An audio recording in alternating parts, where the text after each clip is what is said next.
Oh my goodness gracious.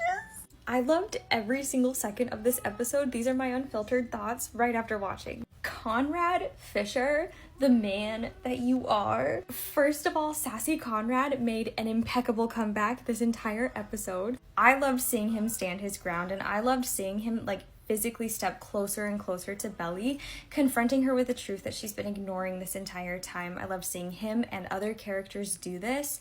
And I especially loved that we saw that Susanna's letter told Conrad, do not be afraid to tell her every day how very much she means to you. And I just shared this analysis the other day about how deeply important it is to Conrad's character arc to learn how to share his feelings even when it causes a mess and even when it causes a disaster, and how no one in his life and no one in his family has really provided the way for Conrad to be able to share his feelings.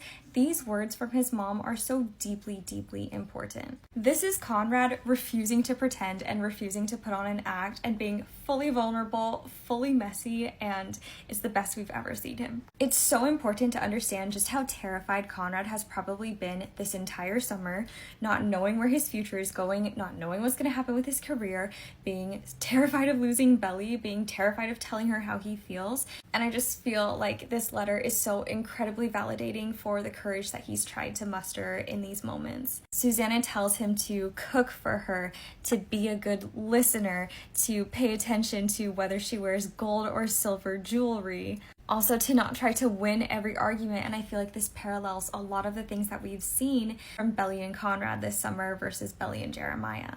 And I honestly thought it was interesting. Conrad was dressed in black. For Conrad here, his black is obviously in stark contrast to Belly's white. And I felt that this was not only kind of like a sign of rebellious protest to the whole thing that was going on, but I also felt like it was a visual sign that she cannot ignore Conrad any longer. And even though she's desperately trying, the truth that he represents that she's been trying to bury for so long keeps coming out, and it refuses to play along. And speaking of playing, if you've been following me this season, you know that I've been talking a lot about Belly as a Barbie doll, and just this concept that ever since season 1, there have been multiple characters who've sort of picked Belly up and thrown clothes at her and literally and metaphorically dressed her up to who they want her to be.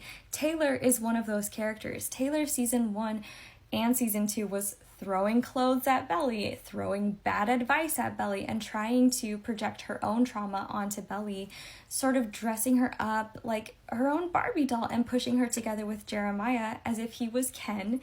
And that has had its consequence. We are where we are today because that's exactly what Taylor did with Belly. So I feel like her kind of making this statement is also sort of her projecting what she has done to Belly onto Conrad. And also the way that she's saying, I don't think you're capable of being the person that she needs. I felt like that was Taylor projecting her own fears of inadequacy in her relationship with Steven onto Conrad as well. This concept of Belly being treated like a Barbie doll and a toy is something that I keep going back to and keep talking about this season, because this is what Conrad specifically said in episode 1 of this entire series when he met Belly by the pool. So it's deeply ironic that anyone would say this to Conrad about how to treat Belly. And I felt like this came full circle when we got to see Belly swimming in the pool in the exact same way that she did in season 1. It really brought me back to that conversation with Conrad when he said, hey, don't let my mom make you her little doll. And I will add too, what's interesting is that Kaylee, when she meets Laurel and talks to her for the first time, she says, oh, your daughter Belly, she's such a doll. And I thought that was so interesting because it goes right back to what Conrad said in season 1. But I think what's so interesting here, and I do think that what's growth for Belly, is that she's also facing a lot of moments where she is sort of coming to realizations of accountability that she needs to take or conversations that she needs to have to be able to move forward. The only thing that I don't like is that I want justice, so it's not really fair to just blame it on Belly that, oh, she's the only one who's been making the bed. Obviously going back to the pool from season 1, Jeremiah had such a huge influence on Belly in the way that her brain has been manipulated all of these years, and what he has done to this girl to deeply confuse and manipulate her was honestly touched on this episode, but I felt like it wasn't dug into with enough justice for me to be satisfied.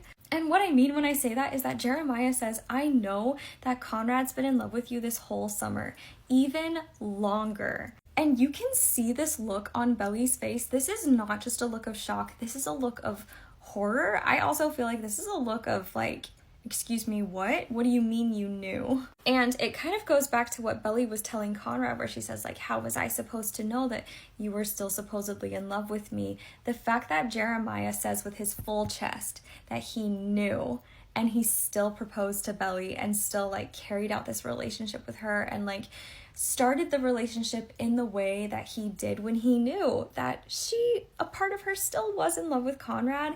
And he also, more importantly, knew how deeply Conrad absolutely loved Belly. And we saw that scene where Conrad was asking Jeremiah's blessing. It just makes it like 10 gajillion times more frustrating that everything is still like dumped on Belly, like it's her fault and she should have known. And this whole conversation made me so angry. Like, it's her fault when she didn't do anything wrong. She didn't do anything at Christmas. She wasn't trying to hide anything from Jeremiah. She didn't do anything, and he used that mentally in his mind as justification to go and cheat on her after like fake breaking up with her. And she didn't do anything wrong. We have like obviously seen her intentions, her motivations, and like her mental state of like where she's been. It just feels so clear to me that Jeremiah was taking advantage of her and was using her for his own ego, his own self-esteem, for his own like one-up over Conrad. And this girl was just trying to do what she thought was right and trying to love this boy because she thought that's what she was supposed to do. She didn't do anything wrong at Christmas. Nothing happened. And for him to use that as justification for why she's so terrible and everything is all her fault, when he is the person who created this situation in the first place by getting in between her and Conrad, when he almost saw them kissing, and he admits in season 2 that he knew there was this invisible, inevitable force between them. Like, the actual insanity of this man and the lack of justice, the lack of accountability, I will never forgive and I will never forget. And with that being said, the way that he like stands up and like physically has to stand over Belly and talk down to her, this camera angle of Belly like in submission to this man-child screaming at her and her just like taking it, her just feeling guilt, her just feeling like everything is all her fault, like I am losing my mind. And he does the exact same thing with Conrad. His ego is so fragile. He needs to put others down on the ground below him because he feels that small. He needs others to feel just as small as he feels. And for me, I've just been reflecting a lot this season on how there have been so many moments throughout the entire series where we have Belly looking at herself in the mirror and how significant that is. It usually comes at very pivotal moments or a crossroads for Belly. So I was deeply intrigued by the shot of Jeremiah looking at himself in the mirror, maybe seeing himself for who he truly is for the first time. And I'm running out of time, so stay tuned for part 2.